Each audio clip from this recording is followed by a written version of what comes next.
Hey everybody, I had not planned on necessarily doing a review for this particular book, but I read it last night in one sitting. And that's kind of my cue for doing a book review. So yes, the book is Asking for It by Louise O'Neill. And I've heard about it on a couple different people's channels. Yeah, I started out the book and I was like, okay, this is all right. I knew what the premise behind it was. So I was, and I'll tell you in a second, but yeah, I was kind of a little bit annoyed with just the amount of characters and just trying to keep track of it. Plus they're all teenagers, or at least 18-year-olds. So I'm kind of farther removed from that mindset. So that was a little frustrating. I did like that it's set in Ireland. And we have family out there, chosen family. And so there was some Irish lingo in here, like what the crack and a couple other things that reminded me of things that I know about Ireland. But I wasn't sure how I was going to feel about it as a whole book, because it just felt like, okay, there's a lot of characters, trying to keep track. And then the main event happened and I couldn't put it down. So the idea behind Asking for It, and again, this is something for maybe older teenagers. It's trigger warnings for rape in here, for like all over this book, trigger warnings. Because yeah, like you feel gutted after reading through it. The idea behind it is this girl who kind of has a reputation for being a little bit more promiscuous.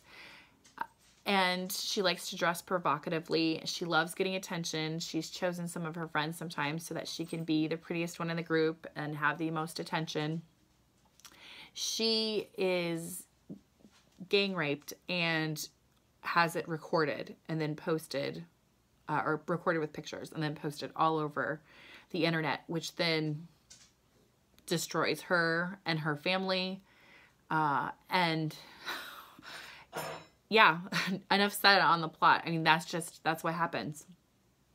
And this book made me think so many times about the experience of being female, just that fine line of walking between wanting to be pretty, but not wanting to be picked out as somebody who's wanting too much attention.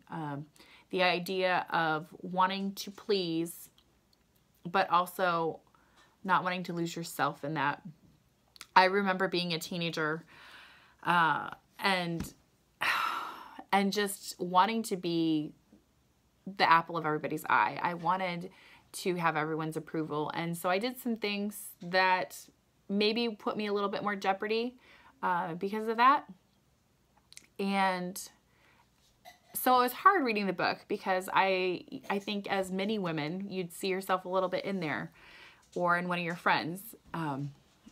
And it's just, you just want to go back and kind of yell at yourself and just say, you don't have to sell yourself out for somebody else. You don't need to do that. So some of the words that she used in here to talk about how she, went from wanting to have all the attention to not understanding how she could have wanted to have that attention after that bad thing happened.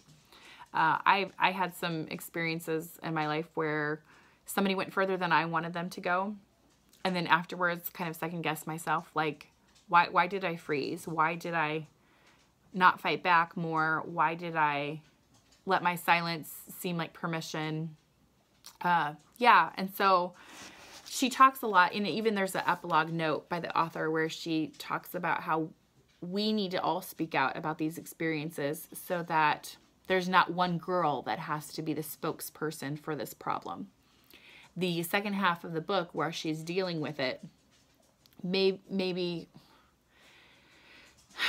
she doesn't want to be the face of rape, but that's what the internet has made her.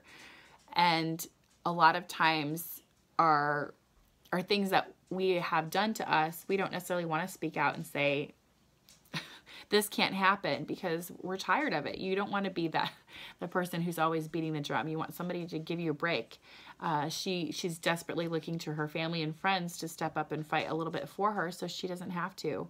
It changes her relationship with how her parents look at her, how their marriage works, how her brother and her operate. And it was just, I think this story happens not to this extent, but so commonly. All those little silent permissions that we give as women because we want to be adored or we want to be pretty. Yes. So this book, if you can handle triggers like that, I really recommend picking it up. And if multiple characters that talk like teenagers sometimes gets a little under your skin, you don't know, I couldn't put it down. I literally read it in one go. I think I got up to get a drink of water, maybe. And it's, I don't know, like 315 pages. So that was my last night. I would love to hear what you think about this in the comments. If you've read it before, if you have questions about it.